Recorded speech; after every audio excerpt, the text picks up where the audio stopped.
नमस्कार।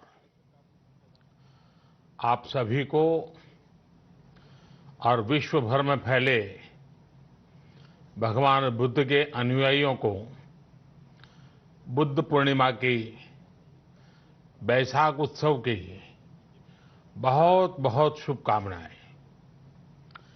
ये मेरा सौभाग्य है कि मुझे पहले भी इस पवित्र दिन पर आपसे मिलने, आप सभी से आशीर्वाद लेने का अवसर मिलता रहा है। 2015 और 2018 में दिल्ली में और साल 2017 में कोलंबो में मुझे इस कार्यक्रम से जुड़ने का, आपके बीच आने का मौका मिला था। हाँ, इस बार परिस्थितियां ही कुछ और हैं, इसलिए आमने सामने आकर के आपसे मुलाकात नहीं हो पा रही है। साथियों, भगवान बुद्ध का वचन है, मनो पुब्बम गमा धम्मा, मनोसेट्टा मनोमया। यानी धम्म मन से ही होता है, मन ही प्रधान है, सारी प्रवृत्तियों का अगुवा है। इसलिए आपका और मेरा मन का जो जुड़ाव है, उसके कारण सशरीर उपस्थिति की कभी उतनी महसूस नहीं होती। आपके बीच आना बहुत खुशी की बात होती, लेकिन अभी हालात हमें वो परमिट नहीं करते हैं और इसलिए दूर से ही टेक्नोलॉजी के माध्यम से आपने मुझे अपनी बात रखने का अवसर दिया। इससे बढ़कर के संतोष और क्या हो सकता है। साथियों, लॉकडाउन की इस विकट परिस्थितियों में भी वर्चुअल बैसाख बुद्ध पूर्णिमा दिवस समारोह, इसके इस आयोजन के लिए अंतर्राष्ट्रीय बौद्ध संघ प्रशंसा के पात्र है। आपके इस अभिनव प्रयास के कारण ही इस आयोजन में विश्व भर के लाखों अनुयायी एक दूसरे के साथ जुड़ रहे हैं। लुम्बिनी, बोधगया, सारनाथ और कुशीनगर के अलावा श्रीलंका के श्री अनुराधापुर स्तूप और वासुदेवा मंदिर में हो रहे समारोहों का इस तरह एकीकरण कितनी अद्भुत कल्पना है, कितना सुंदर दृश्य है। हर जगह हो रहे पूजा कार्यक्रमों का ऑनलाइन प्रसारण होना अपने आप में अद्भुत अनुभव है। आपने इस समारोह को कोरोना वैश्विक महामारी से मुकाबला कर रहे पूरी दुनिया के हेल्थ वर्कर्स और दूसरे सेवा कर्मियों के लिए प्रार्थना सप्ताह के रूप में मनाने का संकल्प लिया है। करुणा से भरी आपकी इस पहल के लिए मैं आपकी सराहना करता हूं। मुझे पूरा विश्वास है कि ऐसे ही संगठित प्रयासों से हम मानवता को इस मुश्किल चुनौती से बाहर निकाल पाएंगे, लोगों की परेशानियों को कम कर पाएंगे। साथियों,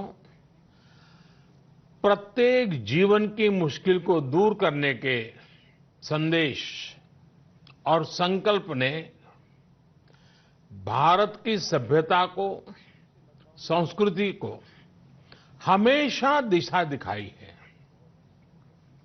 भगवान बुद्ध ने भारत की संस्कृति और इस महान परंपरा को बहुत समृद्ध किया है। वो अपना दीपक स्वयं बने और अपनी जीवन यात्रा में दूसरों के जीवन को भी प्रकाशित करते रहे। और इसलिए बुद्ध किसी एक परिस्थिति तक सीमित नहीं है, किसी एक प्रसंग तक सीमित नहीं है। सिद्धार्थ के जन्म, सिद्धार्थ के गौतम होने से पहले और उसके बाद इतनी शताब्दियों में समय का चक्र अनेक स्थितियों, परिस्थितियों को समेटते हुए निरंतर चल रहा है। समय बदला, स्थिति बदली, समाज की व्यवस्थाएं बदली, लेकिन भगवान बुद्ध का संदेश हमारे जीवन में निरंतर प्रवाहमान रहा है। ये सिर्फ इसलिए संभव हो पाया है क्योंकि बुद्ध सिर्फ एक नाम नहीं है, बल्कि एक पवित्र विचार भी है। एक ऐसा विचार जो प्रत्येक मानव के हृदय में धड़कता है, मानवता का मार्गदर्शन करता है। बुद्ध त्याग और तपस्या की सीमा है। बुद्ध सेवा और समर्पण का पर्याय है। बुद्ध मजबूत इच्छा शक्ति से सामाजिक परिवर्तन की पराकाष्ठा है। बुद्ध वो है जो स्वयं को तपाकर, स्वयं को खपाकर, खुद को न्योछावर करके पूरी दुनिया में आनंद फैलाने के लिए समर्पित है। और हम सभी का सौभाग्य देखिए, इस समय हम अपने आसपास ऐसे अनेकों लोगों को देख रहे हैं जो दूसरों की सेवा के लिए, किसी मरीज के इलाज के लिए, किसी गरीब को भोजन कराने के लिए, किसी अस्पताल में सफाई के लिए, किसी सड़क पर कानून व्यवस्था बनाए रखने के लिए चौबीसों घंटे काम कर रहे हैं। भारत में, भारत के बाहर ऐसा प्रत्येक व्यक्ति, विश्व के हर कोने में ऐसा प्रत्येक व्यक्ति अभिनंदन का पात्र है, नमन का पात्र है। साथियों, ऐसे समय में जब दुनिया में उथल-पुथल है, कई बार दुख, निराशा, हताशा का भाव बहुत ज्यादा दिखता है, तब भगवान बुद्ध की सीख और भी प्रासंगिक हो जाती है। भगवान बुद्ध कहते थे कि मानव को निरंतर ये प्रयास करना चाहिए कि वो कठिन स्थितियों पर विजय प्राप्त करे, उनसे बाहर निकले। थक कर रुक जाना ये विकल्प नहीं हो सकता। आज हम सब भी एक कठिन परिस्थिति से निकलने के लिए निरंतर जुटे हुए हैं, साथ मिलकर काम कर रहे हैं। भगवान बुद्ध के बताए 4 सत्य यानी दया, करुणा, सुख दुख के प्रति समभाव और जो जैसा है उसको उसी रूप में स्वीकारना। ये सत्य निरंतर भारत भूमि की प्रेरणा बने हुए है। आज आप भी देख रहे हैं कि भारत निस्वार्थ भाव से बिना किसी भेद के अपने यहां भी और पूरे विश्व में कहीं भी संकट में घिरे व्यक्ति के साथ पूरी मजबूती से खड़ा है। लाभ हानि, समर्थ असमर्थ से अलग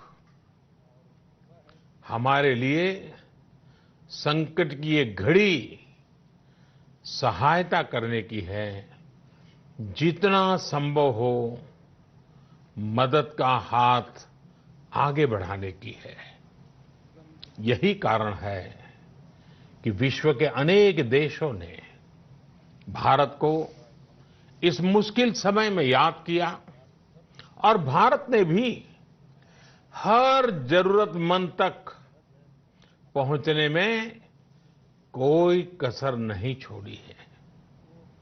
भारत आज प्रत्येक भारतवासी का जीवन बचाने के लिए हर संभव प्रयास तो कर ही रहा है, अपने वैश्विक दायित्वों का भी उतनी ही गंभीरता से पालन कर रहा है।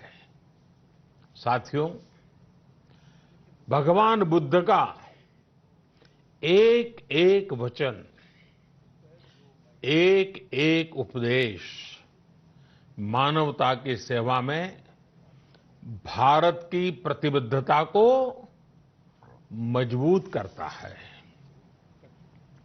बुद्ध भारत के बोध और भारत के आत्मबोध दोनों का प्रतीक है। इसी आत्मबोध के साथ भारत निरंतर पूरी मानवता के लिए, पूरे विश्व के हित में काम कर रहा है और करता रहेगा। भारत की प्रगति हमेशा विश्व की प्रगति में सहायक होगी। साथियों, हमारी सफलता के पैमाने और लक्ष्य दोनों समय के साथ बदलते रहते हैं, लेकिन जो बात हमें हमेशा ध्यान रखनी है वो ये कि हमारा काम निरंतर सेवा भाव से ही होना चाहिए। जब दूसरे के लिए करुणा हो, संवेदना हो और सेवा का भाव हो तो ये भावनाएं हमें इतना मजबूत कर देती हैं कि बड़ी से बड़ी चुनौती से आप पार पा सकते हैं। सुप्पबुद्धम पबुज्जन्ति सदा घोतम सावका, यानी जो दिन रात हर समय मानवता की सेवा में जुटे रहते हैं वही बुद्ध के सच्चे अनुयायी हैं। यही भाव हमारे जीवन को प्रकाशमान करता रहे, गतिमान करता रहे। इसी कामना के साथ आप सभी का बहुत बहुत आभार। इस मुश्किल परिस्थिति में आप अपना, अपने परिवार का, जिस भी देश में आप हैं वहां का ध्यान रखें, अपनी रक्षा करें और यथासंभव दूसरों की भी मदद करें। सबका स्वास्थ्य उत्तम रहे, इसी मंगल कामना के साथ मैं मेरी वाणी को विराम देता हूं। धन्यवाद। सर्वमंगलम।